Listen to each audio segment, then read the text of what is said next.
Welcome to Everybody Pulls the Tarp, the go-to podcast for high performers. I'm Andrew Moses, and each week I talk with Olympians, pro athletes, TV stars, Grammy winners, best-selling authors, CEOs, and other high performers to uncover their success secrets. Every conversation is jam-packed with inspiration and actionable ideas we all can apply to our own lives, personally and professionally. Get ready for a behind-the-scenes look at the techniques, processes, and mindsets powering the world's most successful people. Let's go.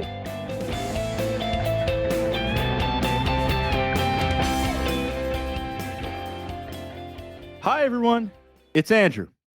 And this week, I'm sharing another TARP replay. I'll be back with new episodes next week, starting on August 28th, when we kick off season 13 of Everybody Pulls the Tarp. But in the meantime, I want to reshare a powerful conversation I had back in early 2024 with University of North Carolina field hockey head coach, Erin Matson. It's become one of the most popular episodes in the history of this podcast. And if you are looking to defy conventional wisdom, take a bold risk, or try something that's never been done before, then this conversation is for you. My friends, Erin's story is simply remarkable. In January 2023, UNC named Erin its field hockey head coach. At the time, she was just 22 years old and had just graduated from UNC 2 months prior. Suddenly, she was the head coach for the same program she had just finished starring in as a student athlete. And are you ready for this? In her first year as a head coach, she led UNC to a national title, officially becoming the youngest college head coach to win a national championship. But to understand Erin as a coach, you first have to know her as a player. A leader on and off the field, Erin was a 3-time captain and a 4-time All-ACC academic team honoree. Erin won the Honda Sport Award 3 times, an award given each year to the best female collegiate field hockey player in the U.S. As a player, Erin and her teammates won 4 field hockey national championships, including 3 undefeated seasons. She's also a 5-time ACC Offensive Player of the Year, which makes her the only student athlete in any sport to earn ACC Player of the Year honors 5 times. So Erin is obviously one of the most decorated collegiate athletes ever. But eventually, the question that needed to be answered was, could a great player be a great coach at the age of just 22? And could she coach the players that just a few months before were her teammates, her close friends, and even in some instances, her roommates? Well, Erin believed in herself, and UNC athletic director Bubba Cunningham did too. Erin went through the candidate process and search committee just like all the other candidates, and on January 31st, 2023, Erin was named the team's head coach. And as you'll hear in our conversation, in many ways, Erin has been preparing for this opportunity her entire life. She's always led by example, been hungry to learn from others, and worked as hard at her craft as anybody on the planet. Ultimately, she showed the world that she was absolutely ready to be a coach, and she has faced all of the challenges that come with it head on. And lastly, I'll share this. A few months after we recorded this conversation, I got to visit with Erin and her staff at UNC, and I toured their facility, and I got to sit on the sidelines and watch the team practice. I got a firsthand view of how Erin takes the ideas she shared with me in our conversation and brings it all to life. Everything about Erin is authentic. She is 100% the person and coach you'll hear in this episode. If this is your first time listening to my conversation with Erin, I hope you enjoy it. And if you've listened already in the past, give it another listen, because the ideas that Erin shares are absolutely timeless. Oh, and one more thing. This podcast is presented solely for educational and entertainment purposes. It is not intended to be a substitute for the advice of a physician, psychotherapist, or other qualified professional. So, let's pull the tarp and get straight to this TARP replay. My conversation from back in 2024 with Erin Matson. Erin, I can't wait to dive in. So they call UNC the University of National Champions, and I think you embody it almost more than anybody. A 4-time national champion as a player And then in January 2023, at just the age of 22, after a couple months from graduating, you're named the head coach of the program that you had starred in as a student athlete. Then you went on to lead the team to a national championship in your first year as a coach. Erin, where I want to begin, towards the end of your time as a student athlete at UNC, you had the sense that legendary head coach Karen Shelton would be retiring. You went to UNC athletic director Bubba Cunningham and told him you wanted a shot at the job. Yep. I'm curious, what do you remember most about that conversation as you think back on it? Yeah, I mean, I remember I basically was just like you said, I just didn't want to be overlooked. It wasn't like, hey, I expect this job, whatever. I knew it was going to take a lot of work from me to answer his questions, answer the executive team's questions, sit with other coaches, learn, like prove to them that I could do this. But he was definitely surprised. He definitely looked at me like, okay, never would have thought that you would have come to me and that I would be even entertaining this thought. And then I guess the biggest piece of the story also that makes it even more dope is he goes, okay, fine. Thanks for coming. I appreciate the heads up. Now go win a national championship and then come back and talk to me. So I remember looking at him and saying in my own mind, okay, that's all you want me to do. That's what we do here. What do you mean? Fine, great. I'll see you in a couple months. And I went back and obviously, time passed and we worked on a ton of stuff as a team, on the field, off the field, everything, but we won. And then I remember looking coach in the eye after the game and said, okay, let's do this. And we both knew it. And then I went back to Bubba however long after, and he knew it was coming and we both laughed about it. And then he said, okay, you have to earn it. And yeah, I spent my break building a resume and all of that. And here we are. He, in that initial, or I guess that second conversation, after you had won the national championship, like he had asked you to do, and you came back to him and he kind of knew what you were coming for at that point, and you got into the formal process. Did he articulate anything to you at that point that were either strengths that he saw in you that would make it a possibility that they would actually hire you for the job? And did he articulate on the flip side specific concerns that he felt like you needed to remediate in his mind or in a committee's mind to have a chance at the job? Talk about that for a moment. Sure.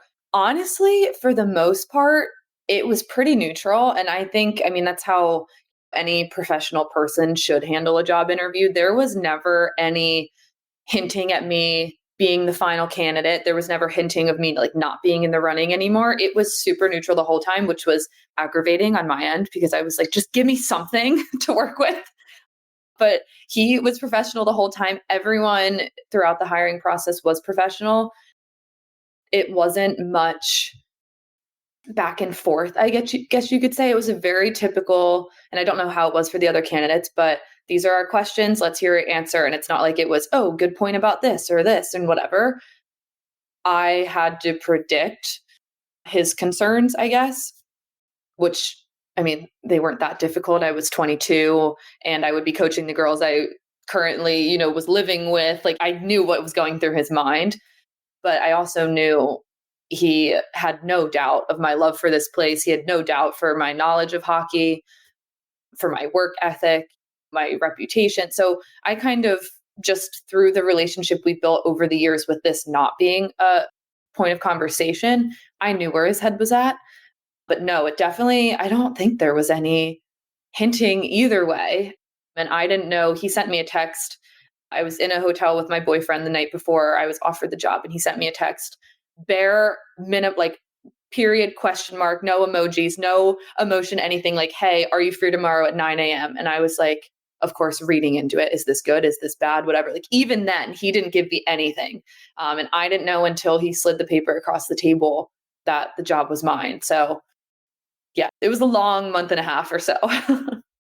So that moment he slides the paper across the table and you see what's there, what's the first thing that races like through your mind? Paint that scene for me. Yeah, so it's actually funny. The first thought that popped into my mind was, thank God I planned practices and already outlined my meeting with the team and the staff and everything, and that's why I did it. But I knew once I was hired, if that was the case, we would be jumping right into it. And that's how it was. I was swooped off to do media stuff before the public announcement came out. We had an emergency team meeting that night and he introduced me, but like I didn't have any time to plan anything. I had to have it prepared. So my first thought was, okay, awesome, practice meeting, like this, that, XYZ, everything. And I went straight into go mode. And then I guess towards the end of the conversation and, the minute I was walking out of the building, my boyfriend was in the parking lot across the way. That was when it kind of hit me. And I was able to call my parents before it was released and celebrate with him. And that was the moment of, wow, I can't believe like we did it. We're here. And then that was, again, like I said, that was fleeting because there was business to take care of. There's certainly business to take care of, and you did. I want to go back to that period of time between when you first went to the athletic director and ultimately it came to fruition. I think one of the fascinating things for me is that you didn't just sit still and let like the process come to you. You were very proactive and you did things to kind of learn on the fly and put yourself in the best possible position. And one of those things is you went and had a conversation with Mac Brown, the legendary football coach at UNC. And I'm curious, what was that experience like? What did you learn from him? And what were some of the other things maybe that you did during the process to not sit still and to just continue developing your candidacy, but also to developing your craft as a coach and a leader so that ultimately got the job, you'd be ready? Sure. Well, I've always been fascinated in leadership, coming from being a player, coming from being the youngest, but having that notoriety on a team to being a captain, so anything I was going to converse about, yes, hopefully it was going to help me in my heart be a coach eventually, but it also was helping me every single day because of the lessons I was learning and the conversation I was talking about. And I played for the best club in the country growing up. My parents preach it too, but my coach at a very young age always said, you create your own luck. He never said, oh, that was lucky. He never said, oh, that was unlucky. Like, you are in control. And yes, the stars will align at certain points, but you set yourself up for luck to happen. So for me, I wanted this to happen badly. And yes, like all of the pieces fell together, but I had to go and have these conversations. I had to be super aware of how I was handling the locker room and playing while going home at night and working on my coaching resume. Like I had to compartmentalize and do all of these things and be proactive, like you're saying. And one of the best things I ever did was the conversation with Mac and Coach Brown. He is just a bucket of wisdom. He is fascinating to talk to. He is a warm, kind-hearted person who just wants to help, but he also has that edge to him that every great does. And I walked in there thinking like I would just be there for an hour, pick his brain a little bit, just kind of begin this, what is this head coach lifestyle like? And what can I take away? And we sat there for, I think, over 2 hours talking, could have sat longer. And then Bubba actually accidentally walked in, which was a blessing in disguise now because he was like, oh, she's actually serious. And I was like, yeah, you see what I'm doing? Exactly. So it was good in the end, but that wasn't planned. And that's how the meeting kind of ended. But I still look back at my notes that I jotted down with Mac every single day. I've sat with Anson now at this point, Anson Dorrance. I've sat with Jenny Levy. I've picked almost every head coach's brain at some point here just to learn. And they've all, there's multiple things you can take away from each of them. And I have probably a couple of Mac's little secrets that I won't be too public about. But I walked away just understanding and having a better grasp of everything in general with some awesome points that I could just apply as a teammate and a captain that I still preach today and live by. And then same thing, the minute you sit down with other coaches, that list of just experience and knowledge and tips and philosophies, it just grows. And I think a place like Carolina, it's hard not to really take it in and live by it. I'm continuously amazed, Erin, at, I have these conversations with successful people from all walks of life every week, and I'm amazed at how the lessons can almost be portable to a lot of different things. I can utilize the lessons professionally in one context, personally in another. And the other powerful thing is when I go back and look at the notes, whether it's from these conversations or from any conversation that I'm having with a mentor or somebody that I'm trying to learn from, even just looking back at those notes 6 months, a year 6 years later, you take away new things. I think that's particularly fascinating as well. Definitely. We talk about it all the time. We want to set them up, our girls up for success out on the field, but everything we preach, everything we live by, all of our values and standards, you need to be able to apply those, in the classroom, in the community, in your relationships, whatever it is. And I mean, growing up, I was always asked, and I think it's the typical question to ask a young athlete or young someone who's passionate about someone and young, who's your idol? Who do you look up to? And for me, I always hated that question because I was like, what do you mean? I have like 30 of them. There's Dean Smith, there's Michael Jordan, there's Serena Williams, there's this, but like they're all different, even musicians. We were talking about it before we started this recording and everything. Authors, just the list of greats is so massive and the range is so broad, but it also often always comes down to similar lessons that they've applied in whatever it is they're doing to be great at that. So that's kind of been my viewpoint too. I don't care if, Coach Brown's coaching a football program, which is a completely different beast than a field hockey program. And I don't care if, I'm sitting here talking to you and you do podcasts, but you're learning everything from all these people and everything can be applied to what I'm doing in some way or another. So I think it's great. I mean, I envy you. This is awesome. You get to chat about being great every single day. Well, we talk about how to be great every single day, but we also talk a lot about the downs and the adversity and the challenges. And that's a through line through all the conversations too, is that every successful person has experienced an immense amount of hurdles and adversity and resistance. And the common denominator with people who find success or achieve their goals is that they see that adversity as an opportunity to learn and grow. And I think that's been one of the most powerful messages. Speaking of through lines, one of the through lines through my life, Erin, has often been that I am frequently the youngest person in meetings, youngest person in a lot of audiences. I've done things throughout my career that I don't have air quote formal training for, right, or a particular degree in that realm of work. And it's always been something that's been on my mind. And it's something that I get a lot of questions about. So I'm curious, I mean, given your story, I think you're particularly in a great position to answer questions about this. When you take over as head coach and you go through that whirlwind and you get the team together for the first time, you are now in front of a room of folks that, as you mentioned earlier, players that you were a teammate with, you were their captain, you lived with some of them, you socialized with all of them, right? Like, how did you process that both yourself first, and then how did you go about communicating how you were going to address that? Sure. When you met with the team that initial first time? Yeah, well, I guess kind of a two-parted answer, but for me, it opened my eyes, and I think it opened a lot of the team's eyes too, where leaders and people who I guess deserve or earn the right to have that respect and trust and everything.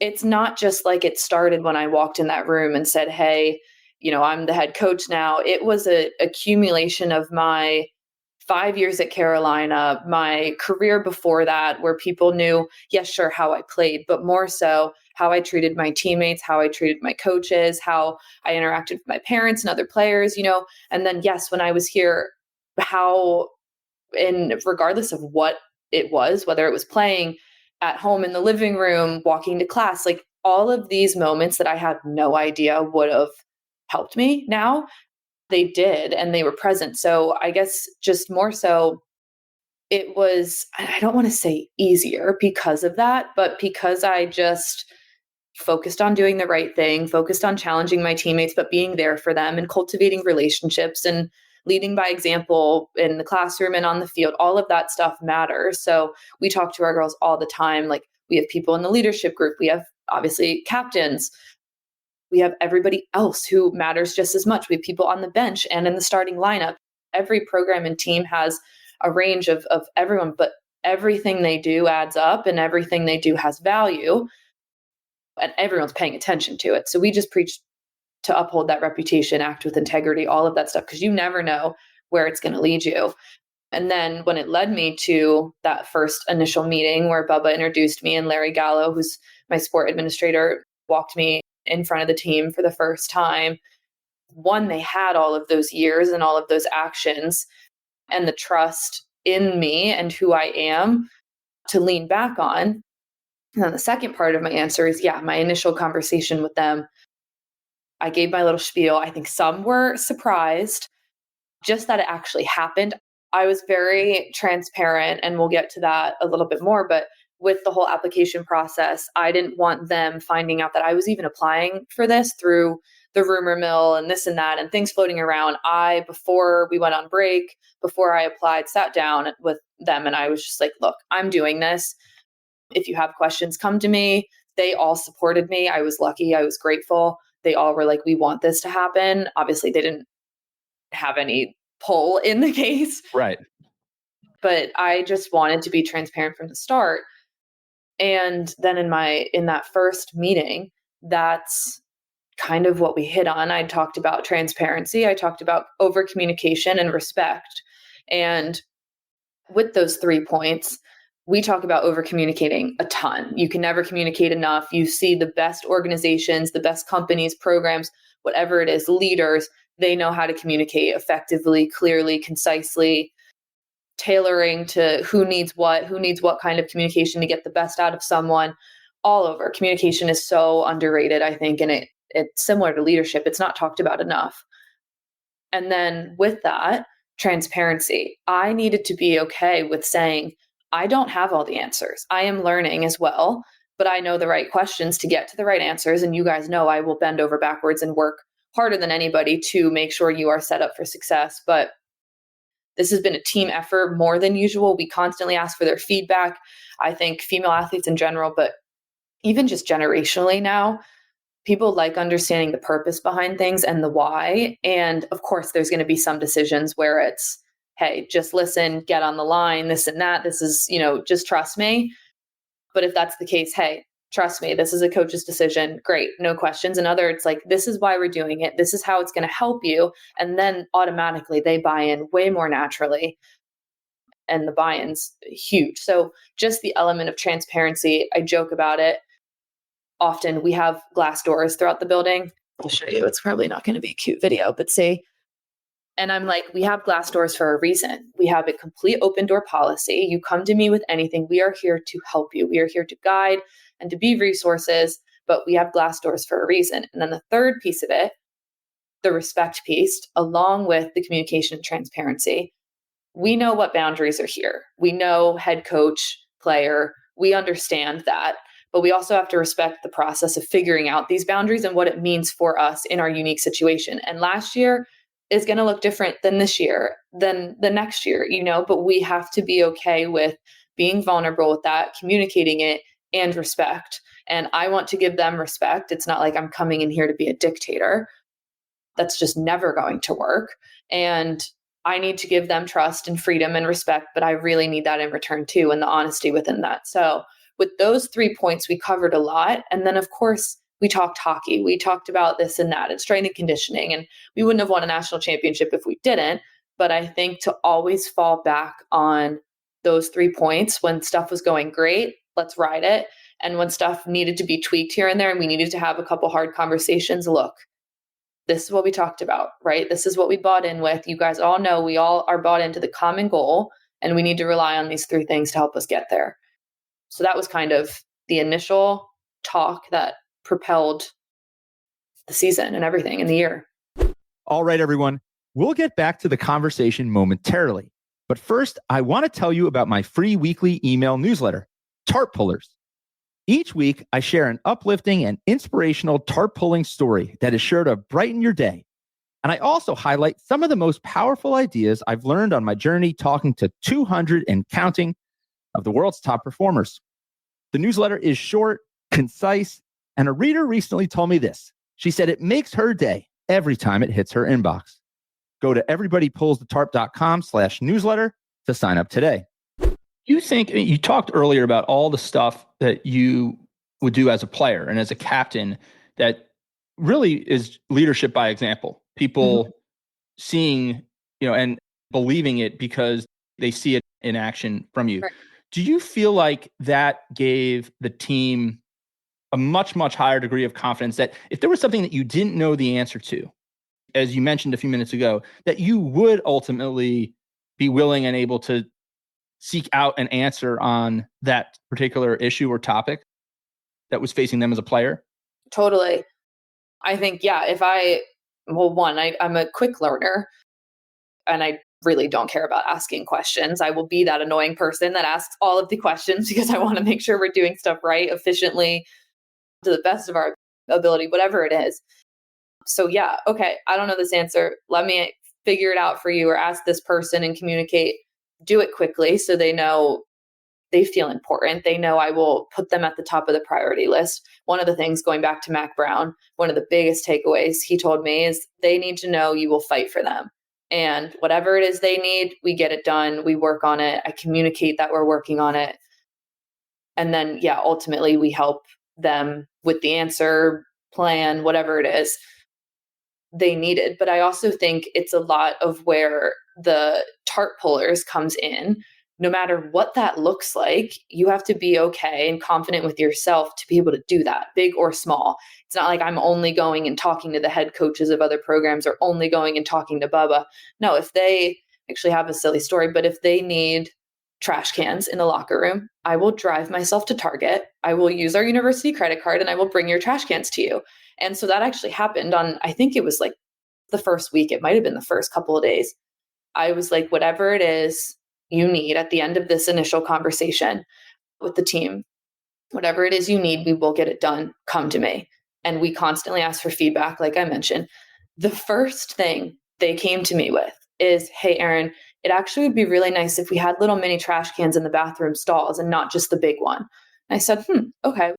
Yeah, we've never had that. Thank you. I'll work on it. And here I am thinking like they're going to come to me with this like earth shattering request and it's little trash cans. And I'm like, yeah, okay, this is great. First little action that I can do to earn your trust and gain respect and everything. So that's what I do. I drive to Target late at night. They're luckily the super Target near us, open till 10. And I grab these like 5, they're actually Carolina blue too. I was like, this is perfect. Little trash cans, put them in the stalls. And the next day I had like 5 or 7 of them come to me like, wow, thank you, like for the little trash cans. And I was like, great. So all of those things. And yes, normally on a normal basis, we're dealing with a little, I guess, more important questions you could say, but also are they more important? Because that little action and all of those little actions that we do and leading by example every single day, it means a lot and it adds up. And hopefully, it makes them think and know that the staff and myself, we will fight for them. I love that story, Erin. I'm smiling from ear to ear. And it's so powerful. And I've spent many years talking about this idea of like, do the little things, do the little things, do the little things.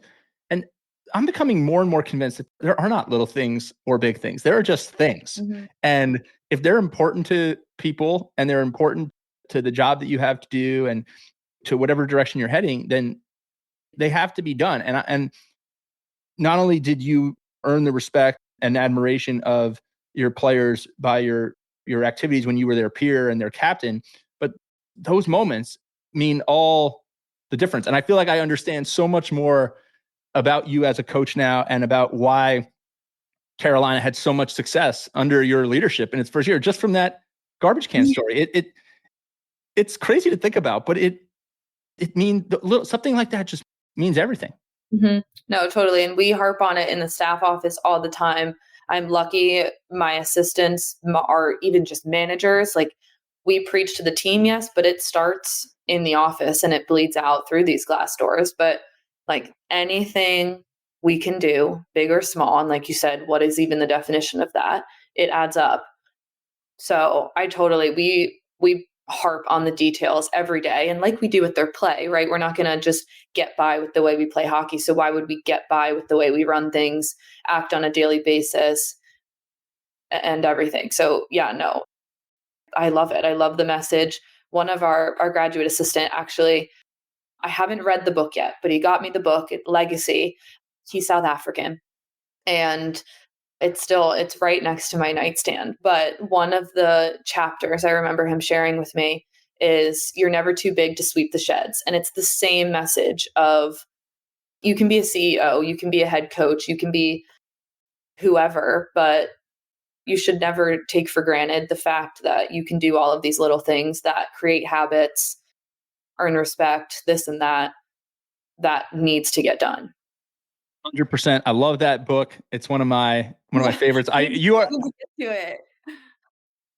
going to love it. And one of the things that I do from time to time is I go back to past guests on the podcast and I ask them for book recommendations. Mm-hmm. And that is one that does come up from past guests. Okay. I'm going to tell him when he gets here later. I mean, he's going to be ecstatic about it. I'm going to be like, we talked about it. And you'll have to tell me what you think when you read it. But the sweep the shed and everybody pulls the tarp and Erin Matson goes and gets the garbage cans. Like it all works together. Erin, I'm curious. We've talked a lot about like all the things that you learned as a player and as a captain that kind of work in your favor as a leader and as a head coach. I'm curious, were there things that you had to unlearn or almost like rewire how you thought about that were almost like your experience and like you almost knew too much? Mm-hmm.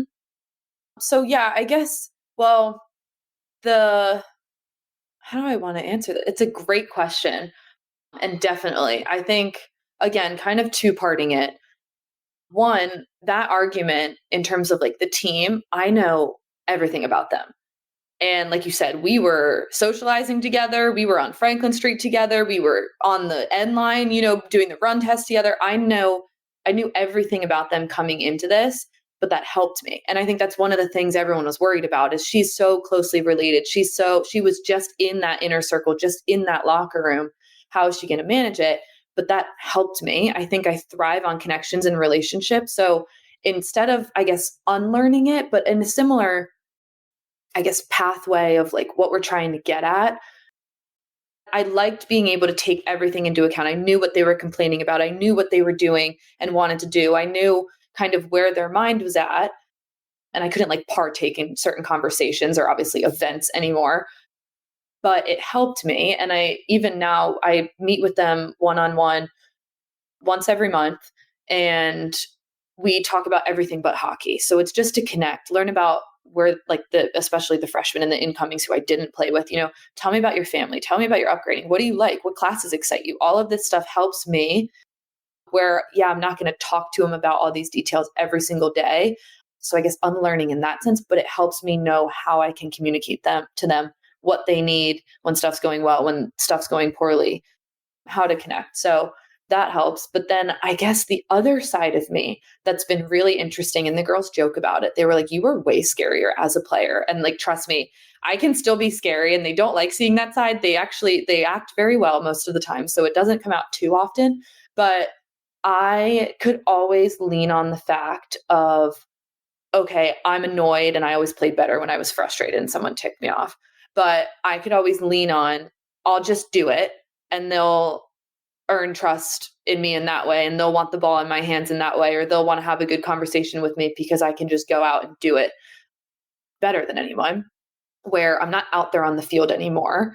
But I not struggled, but I guess had to find that balance of having such high standards and being such a perfectionist. And I really struggle when things aren't done perfectly, but I could do that as a player. And then it was okay for me to like get on someone, where now I had to strike that balance and just be more cognizant of the process, of the journey, of asking them the right questions so they discover it within themselves. And it doesn't need to be perfect on day one. We need to play the long game, certain things where it's like reining in a little bit, I guess it could seem like, but without dropping those standards, if that makes sense. So for me, just kind of finding that balance of still being that really intense piece, because they love that and they thrive off of that. You come to Carolina to be pushed and get uncomfortable, but not in like a scary, intimidating sense, because then that trust, that respect, that open door policy, it just doesn't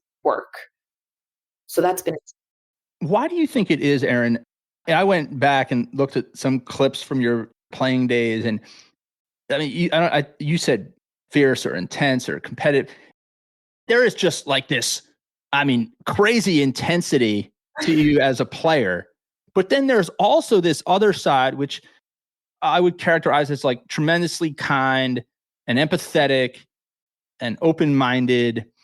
And I'm curious, like, how do you, like, those are two really powerful things to be able to merge together. And obviously you've done it really, really well. What do you think, like, when you dig deep, like, what do you think's enabled you, whether it's as a coach or just in life, like, to blend this intensity and competitiveness with this high degree of kindness and empathy? Also a great question. I guess my initial answer would be I've always, and I don't know why, but I've been very good with compartmentalizing. And I think that allows me to do it better, like to turn the switch on of like, okay, let's get after it. And then, okay, wait, no, I'm here for you. We're okay. And then the right scenarios to pull that out with. I think I've also been very observant and I'm still very vocal. So that's another interesting contradictory thing. I don't know.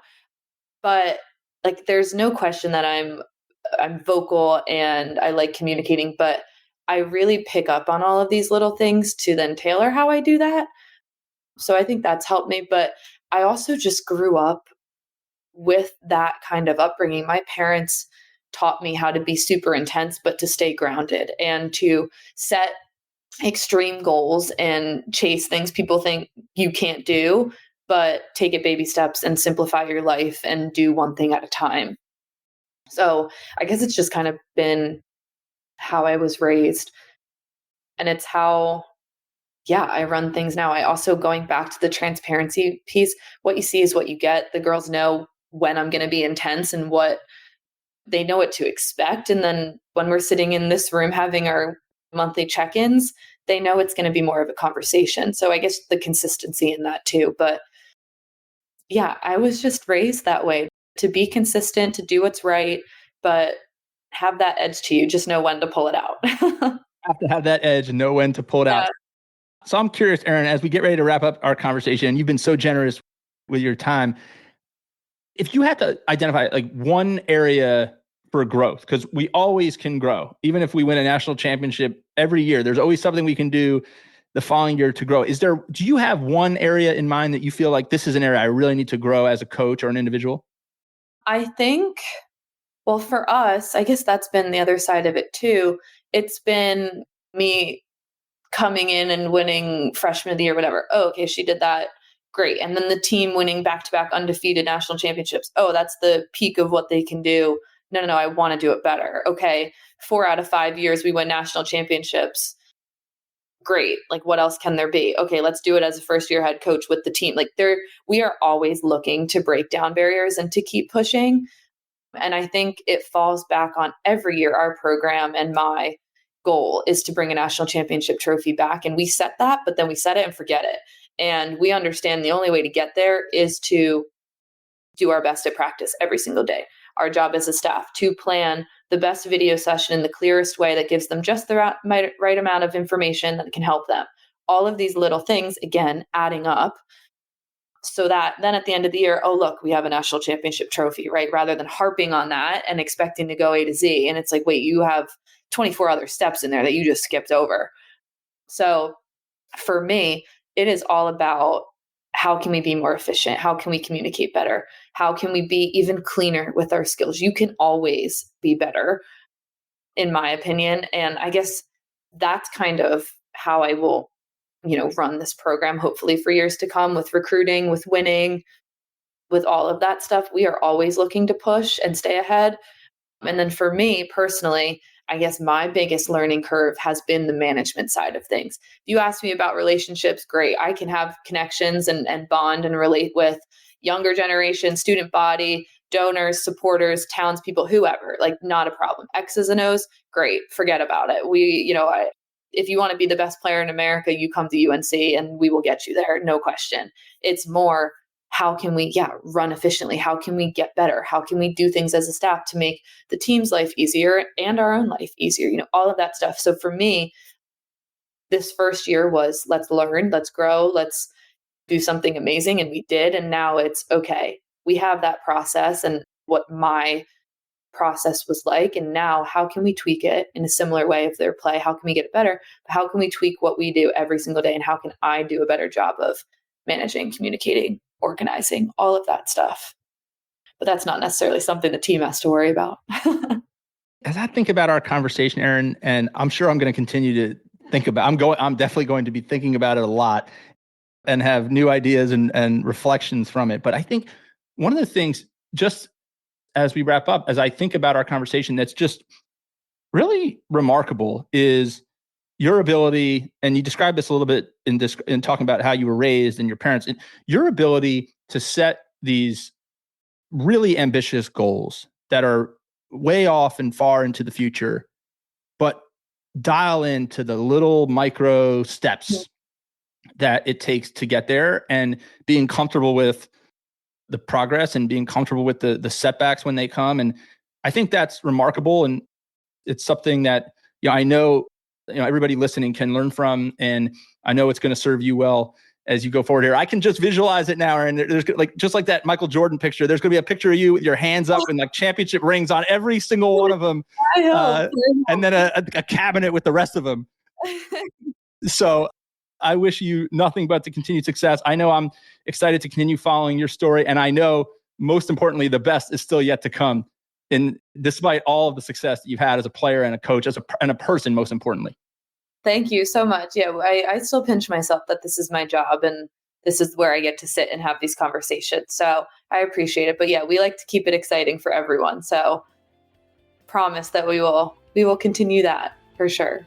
Well, keep it exciting. Keep buying those garbage cans, filling every need that those players have.